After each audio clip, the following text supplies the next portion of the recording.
The last three lessons that I've constructed and this one I'm giving tonight is kind of in a sequence, building one on the other. So this is kind of the capstone of those. I'd like to start first of all with a little bit of an update on our travels. We are going to be gone again next week. So we're here this week and so we'll be gone for another week. But what we did is we went to Fairfield, Iowa. Those of you that do not know where that is, it's in the southeastern part of Iowa. Linda's family had a reunion, which was really a fantastic one, and she did a great job on that. But while we were there, obviously the town knew how important I was because they did the research, and the mayor of the city came and gave us breakfast both Saturday and Sunday.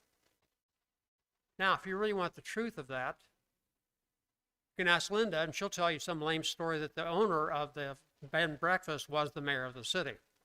But I like my story a lot better. So let's look at setting goals. It is very natural for us in the scientific community to understand that people that are successful are goal setters. That people meander through life don't really get a lot that their skill set would acquire for them. Simply, it's just a roadmap toward success. Now, logic says that if I set a roadmap and I have the right roadmap, I should know where I'm going. If I'm looking at driving in Phoenix and I get a map, any map, I'm not necessarily going to reach the goal. So if I add this map into arriving in Phoenix, you would say that's totally illogical. Yet that's not illogical what we do with setting goals. Let's look at it. First of all, you could say, well, it is in Arizona. It's a city in Arizona. Actually, the distance from Phoenix to Tucson is less than from the southeastern part of Phoenix Valley to the northwestern part. So it's close by. But yet the reality is it does not give us the exact information that we need. It's useless. And goals that don't have precision as far as getting there and what we're going to acquire at the end are useless as well. So we have to be very specific in the goal. What are we actually looking at? The more emotion we can get involved with that goal, the more the brain works. In fact, I'm going to show you how that works in just a second. So what's the desired result? What do we want to get? For secular ones, which I'm going to say also strive, we'll also move into what we're talking about, the spiritual one, what's it going to feel like when we get it? It is interesting to know that when individuals achieve a goal and do not celebrate it, within a few days that goal is completely gone. They don't even remember doing it. So we have to find a way to celebrate, to give us time to say, I have achieved something. And to feel emotionally what that is, or otherwise it is lost. That's why people on the outside say, well, I don't know what I've done, because they haven't spent time celebrating their successes. Goals are long-term in origin. Now, if we say what's short-term, that's within 6 months. There's an intermediate goal that can be there from 6 months to 9 months, but most of these are goals that are outside the 1-year spectrum. Most of them. We do have some intermediate goals. A lot of times what happens when we set a goal is something very simply is, I want to lose a little weight. The next thing we know, 2 months has gone by, we haven't done anything. The weight may have increased a little bit because we haven't set goals that allow us to reach that area. So we have to have objectives. Those are steps by which we get to the goal, and we can measure those, and we can understand what's going on. There are many of my students that have set goals, and I tell them, if you set a goal that's too easy to reach, by the time you get it, it is actually worthless. The challenging goals are the things we remember and also the things that allow us to grow. Easy goals have a tendency to not benefit us. In fact, it can also draw away from what's going on. So reach out. Don't be afraid of getting out of your comfort zone, because you'll learn much more, as I talked about today. The more we try, the better our self-confidence is. But highly successful people are goal setters, categorically. They know where they're going, they know what they can do to get there, and they strive always in that pattern. So what goal is, we just talked about. What it's not. It's not an objective. Objectives are part of that goal. So we just use that illustration about losing some weight. So I might have three objectives. First of all, I want to be a little bit more physically active to burn off a few of those kilocalories. Number two, I want to reduce the calorie-dense foods. And number three, I might want to reduce the amount of calories that I consume at night. Those objectives allow me to measure as I'm going along to see if I'm doing right or not. We can change the objectives because I might not be doing the exercise that I want, so I might put something else in there. Those are always malleable. It is not a resolution. So many people tell me, well, I put a resolution in for the turn of the year and it didn't work out. Yes, because it's not a goal. You didn't set the things there that allow us to understand what's going on. In reality, resolutions, if they're made 3 years in a row, the same resolution, that's when we start seeing people make the first steps to change behavior. 3 years in a row, we don't change behavior very well. So a resolution is a short-term temporary success that a person has, but usually not long-term. It's not also a mission. And we're going to use this term community, and I need you to define that. A community is just a group of people, doesn't have to be large, that has the same focus. Sun Valley Church of Christ is a community. We have a singular focus, a focus that we can all pull out. Scott, in your program, that's a community because you have a singular focus in mind. You're focusing on pushing that forward. So a community doesn't have to be something like Maricopa. This was an interesting study. It was completed in 2008. Those individuals that put in the goals for, I want more cars, I want more money, I want more self-induced pleasures, those individuals, you can see here, had a negative impact on happiness. It did not give them what they wanted. In fact, it gave them the opposite. Why? Because that's all issues that can float away. I want to make $1 million. Well, I make that $1 million. I'm not satisfied. I want $2 million. I did not look at what the skills were there. Linda and I knew a gentleman that a few years ago was age 34. His sole goal was to make $100 million that year. I think he made $34 million, had a heart attack, and died at age 34. He got $34 million into it. What did he achieve? Nothing. So sometimes setting goals that are outside our spectrum are not very good either. So what we have is, if you're looking at a goal that's going to acquire happiness or give us that oomph that we need, the more we go outside, the more the altruistic type of goal, the better the results.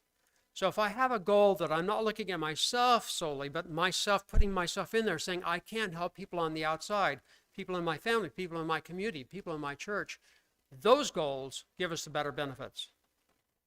Scripturally, that's there as well, and we'll get to that in just a second. So we can see we use this term well-being. Well-being means that we have a layer, 6-layer of health, and then the hierarchy of that health is called well-being. In other words, if I have something that's healthy, if I go to the next level, that's called well-being. So it's a higher tier of satisfaction and joy. So here's an example that we have that you can understand. If I set a goal that I want to help somebody in our community here is Sun Valley, and I can do that, I'm going to get the greatest results back from it, from how I feel about myself. And we talked about self-confidence this morning. That's where self-confidence comes in as well.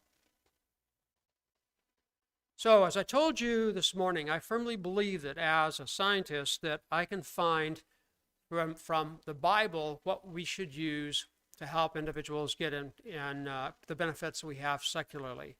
Yes, there are some things, and I alluded to that this morning, that hedonism has no place within our structure, as God also put in the Bible.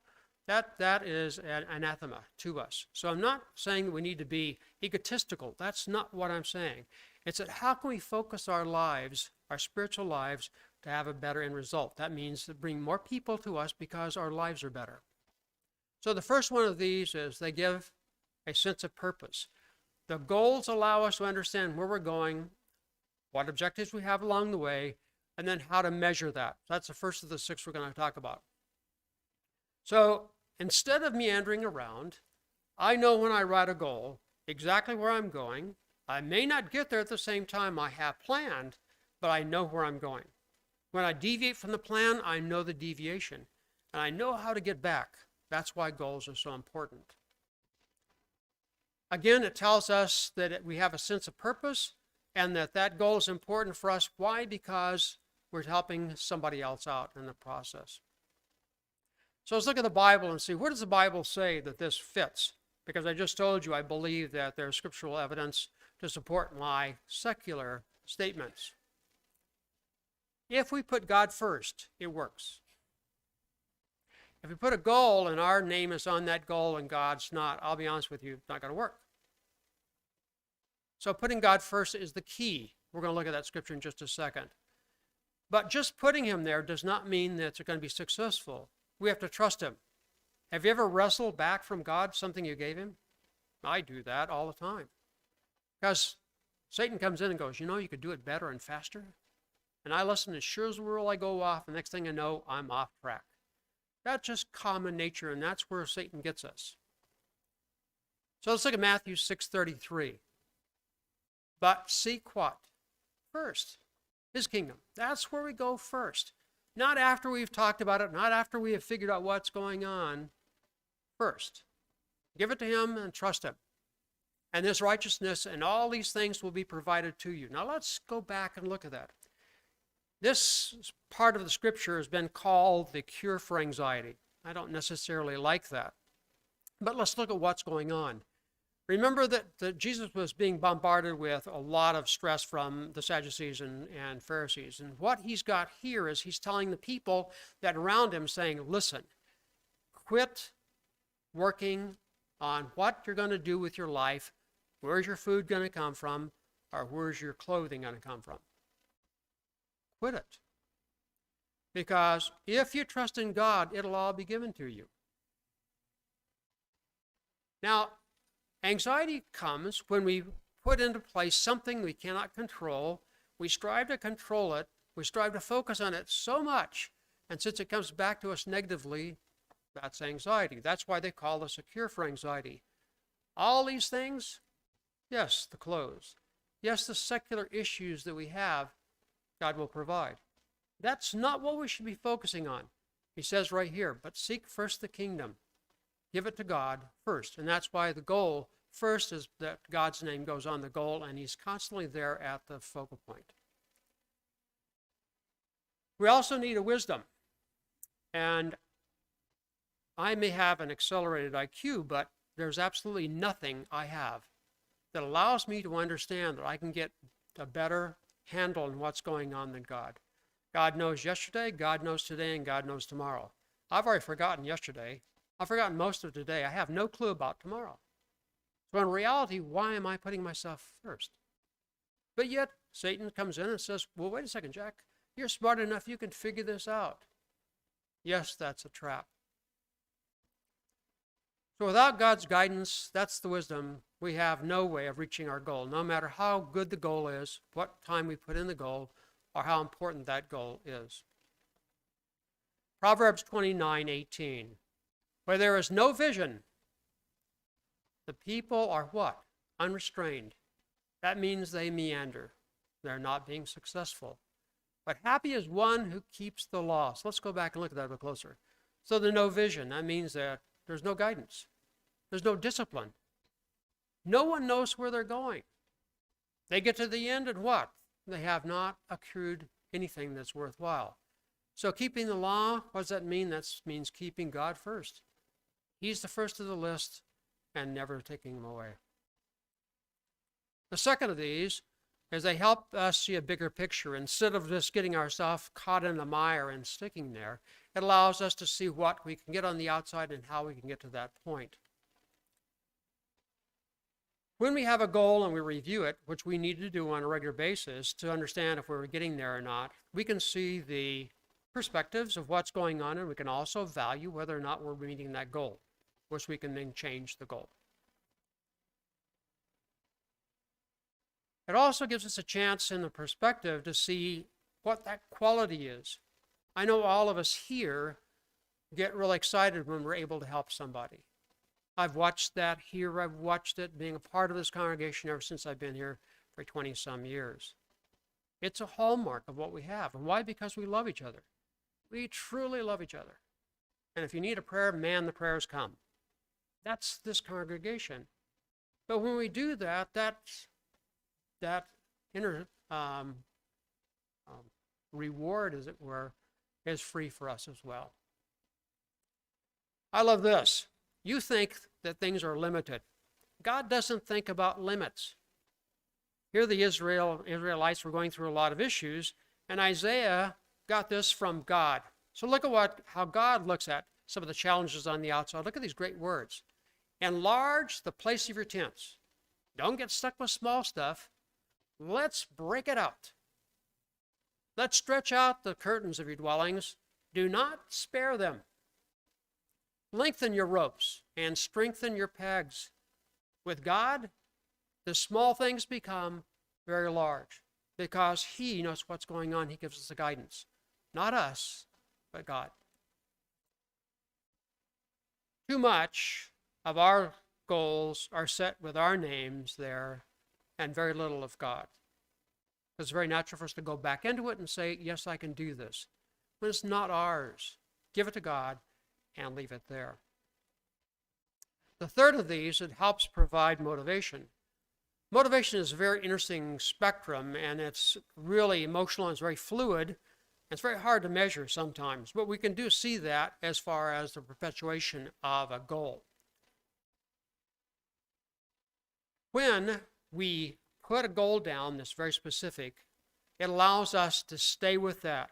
If I'm going to get from Phoenix to Los Angeles, and I want to be the most expedient, I don't take a trip through Seattle, Washington. Yet that's what we do when we don't keep our eyes on the goal. Yes, I still get to the same area, but it's taking me a lot longer than what I projected for one day. So getting that perspective and staying with the perspective, that means we have to write it down. We have to see it. It's not something in the plasma that we have working up here.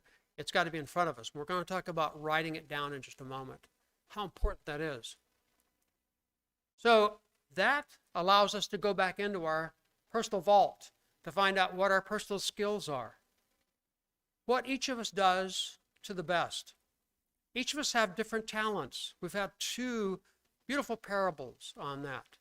Some of you are able to do things I cannot even try to do.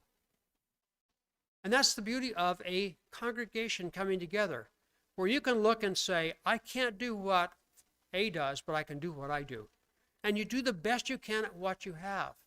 It's not a challenge at somebody else to meet that. It is, I do what I do best. That's what a goal is.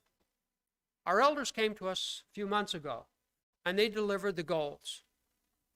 Those should be our goals. Did you write them down? Did you put in there what your skill set could do to help those goals?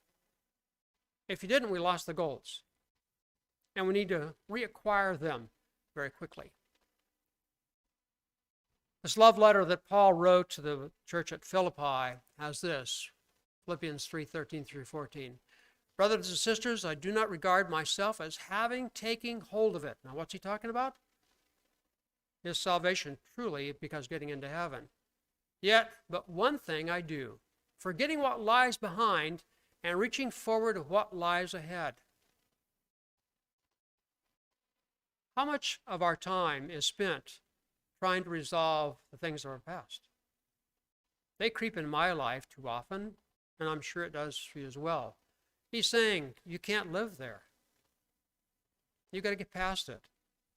Because the future is going to be slowed down because you keep trying to resolve what you can't resolve. Finishing up that. I press on toward the goal. Here it is. He set a goal. He calls it also a prize of the upward call of God in Christ Jesus. What is his goal? His goal is heaven. One goal. What's he going to do to get there? That's what he's telling all the churches. Here they are. Here's my objectives, and I'm meeting those objectives. And if you want to get to the same place I'm going to go, you need those objectives. But use your own skill set to get there. It is so easy for Satan to get after us with our past failures because they're raw. They get into where our soul is. They make us feel really bad about what we've done. Paul is saying, get past them. Don't let them hold you down. That's Satan, and Satan working on us. It is interesting looking at the Pauline letters There are many themes that are there in the Pauline letters, and I'll go into great detail in just a second. But he is constantly telling Christians, where were you? How far have you come? Understand growth. If we don't, we're in trouble, because Satan's going to come by and say, you're too weak. You don't deserve what's going on. He said, press forward. Forget the past. What? Because the goal's ahead, but understand where you've come and then use that momentum to get to the goal.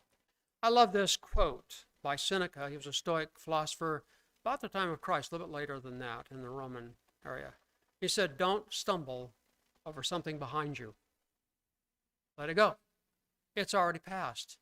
Can't control it. Can't fix it. Get away from it. Don't get held back by that. 4 is imagine your future. Again, we're talking about an emotional piece and celebrating that emotion when we acquire that. What is it like when we get there? What does it feel like? What do we project it's going to feel like? It may even be better than what we projected at the very beginning. So what will it look like when we reach our spiritual goal, whatever that might be? What's it going to feel like? What are you going to experience, and how are you going to celebrate that when that happens? Again, these goals can be minor instead of heaven, what we're talking about here. How much time are you going to dedicate to get the goal? I was told my students at ASU, you're taking 15 hours of credit. The hours are there because it equates to about an hour and a half of study each week for every hour that you sign up for. So if it's 15 hours of credit, that's about 22 and a half hours you're going to need to spend to keep yourself abreast of what we have for giving you. Now, I'm going to take that and tell you that many of our students don't do that. They wait until the end, and they hope within the last night they can find some spiritual, whatever it is, that they can get something in writing that they're going to pass the grade. But let's look at it from the spiritual standpoint. How much time are you going to dedicate to meet your spiritual goal? If it's 15 hours a day, 15 minutes a day that we read, how would you do in college? What would be your grade? So we need to expand that time to really get to what we need. So how much time are you going to put in the goal? That's a sub-objective. Question that we really have to answer is, why is this our purpose? Why are we doing it? Because it sounds good? I've had students come to me and say, I want this degree. And I said, you're not doing very well. I would suggest you look at another degree. No, I want this degree because it gives me a title. And I'm going to feel really good with that title. And I'll be able to get a Beamer. I'm going, you're in the wrong area. We need to find you something that's befitting of you rather than what you're trying to do. What is our purpose? What do we really want to get? If we spend the time, what do we really want to get? 2 Chronicles 15:7. But you, be strong and do not lose courage, for there's a reward. That's a guarantee for your work. Again, we don't work ourselves to heaven, but being active, spending the time, dedicating the time is going to build rewards. It's interesting to look how many times, I'm going to challenge you tonight to look at your Bible, New Testament, and see how many contracts we have. Contracts are those that God says, I will, I have, you will. See how many of those are there. It is fascinating how many contracts God and Jesus gave us, guaranteeing us. Now, I know that we could fall apart. I could get off the rails and not come back, and then I've lost my soul. I understand that. But look at how many guarantees Jesus has given you. I'll challenge you to see how many of you find. 2 Corinthians 5, verse 1. For we know that if our earthly tent, that means our body, which is our house, is torn down, we have a building from God. Here's a contract. It doesn't say we may. It doesn't say we can. It says what? We have a building. That's different. That is what we see here, a house not made with hands, eternal in the heavens, a contract. We have that. Obviously, because we are baptized believers. Can you measure your goal? We're going to look at scripturally measuring it, but right now, can you measure your goal? Where are we on the road of attainability? Are we still in the beginning? Are we moving forward? Have we stopped? We should have within that a way to do that. No, I'm not talking about secular research, internal validity, external validity. I'm talking about how you can see what's going on.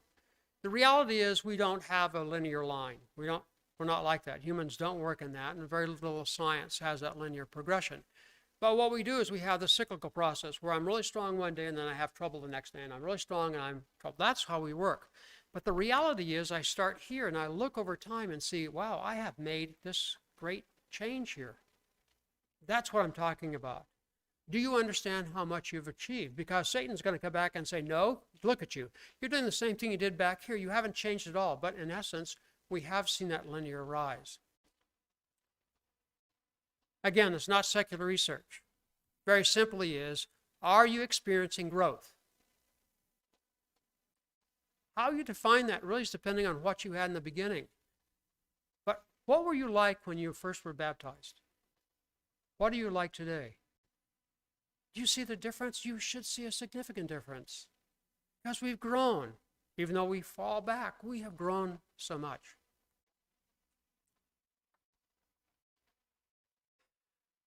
Our travels have a history of coming back at us because Satan uses it. And that's that past that we cannot resolve. We've got to figure a way to get rid of that.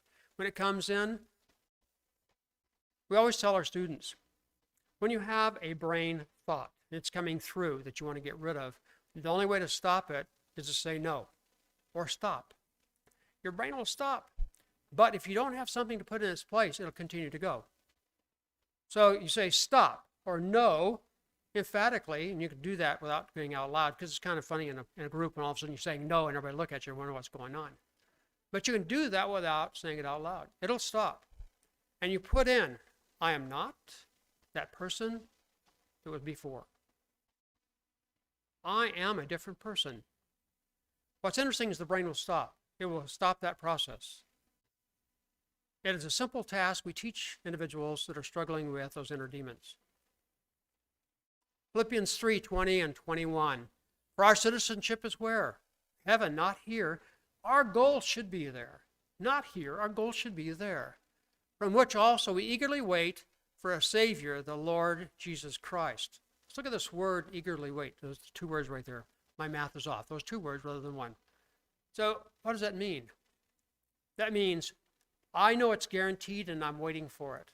That's how strong that Greek word is. A combination of three Greek words. I know it's guaranteed and I'm waiting for that guarantee. Finishing through 21.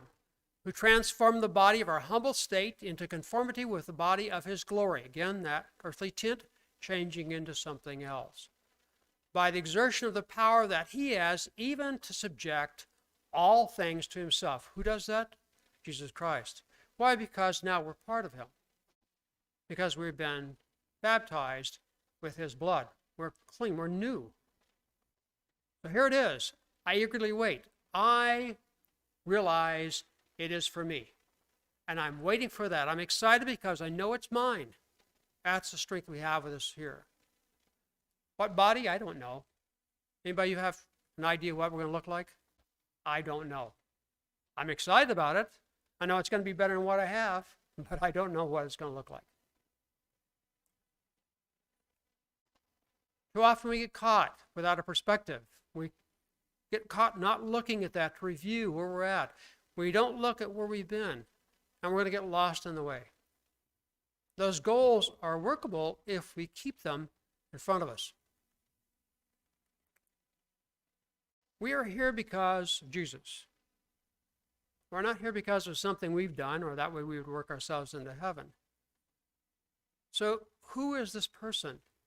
The two things I'm trying really hard to understand at this point, to really get to understand what heaven is like, because right now I don't have a good understanding, and I know that that's going to help me understand what I need to do to get there. And the second one is what that relationship is that could be with Jesus and God. how much stronger it could be. So my prayers are that. Please help me understand more about heaven, because I want to have that perspective where I have a goal and I know exactly where that goal is. I don't deviate as much. And I want to know who Jesus is and God is. And yes, I have an idea, but I want to know about that much more, because that relationship I don't have as strong as what I want. When we get off track, when Satan gets us, is when we have our deviation. We have that down slide, and we look at it and say, man, I'm not doing as well as I thought. And here I go again. That's what I've done before. Satan comes in. Why? Because we're the weakest at that moment. He comes and says, yes, you are weak. Pats us on the back, says, yeah, you did a good job. You tried really hard, and tries to move us to the left as fast as possible. Put your perspective, what are we doing? But the realization is we have made that change. So the question we have really is the glass half empty or half full? If my glass is half empty, I'm looking at the past. I'm looking at what I have not done, not what I've done. We need to turn it around. Remember, just say no, come back, put something positive in its place. Paul was constantly in his letters saying, you started here, but you're here now. Don't get lost in the passage. Look at what you've done, how you've changed. Constantly trying to build them up. Why? Because it's easy for us to get lost and think, I haven't done anything or I'm going backward. So that's one of the themes I love about Paul's letters. If we want to see a really good one too about building momentum and maintaining momentum, Colossians chapter 2 is one that you can look at for that. The last of these we're going to talk about tonight, which is the accumulation of what we've been working on the last 3 sermons and probably 3.5, the other part of gossip. Have you written it down? How important is it writing down your goal in comparison to having something typed? I always tell my students, if you really want to acquire the information, write it down. I gave them notes much like I gave you in classes here, where there's some slots missing. I told them, if you take a pencil and write it down or a pen and write it down, you'll actually learn more. And I'm going to show you the neurological function with that occurs. So are you writing them down? Are you typing them? Not going to get as much, but it's better than thinking about them and not getting after it. When we write things down on paper, this is what happens in the brain. More emotional connections, we're going to talk about those in just a second, come in from that prefrontal cortex, which we referred to in the past. The more emotions you have associated with a goal, the better your goal is going to be acquired, and also your celebration at the end. The least amount of emotions you have, you'll lose track of what you've done, and it's going to have very little value. So we want those emotions attached to what we have. In other words, tactile, smell, feeling, touch, or anything. Retain that information at a higher level. In fact, it's phenomenal how much greater that information stays with us. It's much more powerful and it stays with us much longer. So let's get into the physiology. This lady here that you see on the top right, her name is Gail Matthews. She's a psychologist, and she was the first to look at this from the standpoint of what happens in the brain when we write things down. Not looking at things, but write things down. Now, the picture I have here in the bottom, that's her. It's called the corpus callosum. The brain has 2 halves, as you know, the left and right side. They have a little bit different function, but how they communicate is called a corpus callosum. What you see right there is the yellow and red. It only makes up 15% of all the neurons that go in what we call the brain and brain stem. So it's a very small conduit, but it's a phenomenally active one in which something comes in the right side and shoots across to the left side and says, here, it's what we should be doing. And it's at the speed of light. Just the thought of it already has hit the other side and you start to work on it. It runs by the speed of light. So it's a very important part of what we have here. So the information we have when we say, I'm going to make a goal. Just by stating that, the brain starts to get very active. In fact, the plasma around the brain also becomes very active, and they work together to cement that goal to say it's important. So the fluid membrane, we're going to see that picture in just a second here. The light blue color around the brain is a fluid where we basically our brain floating in fluid the whole time.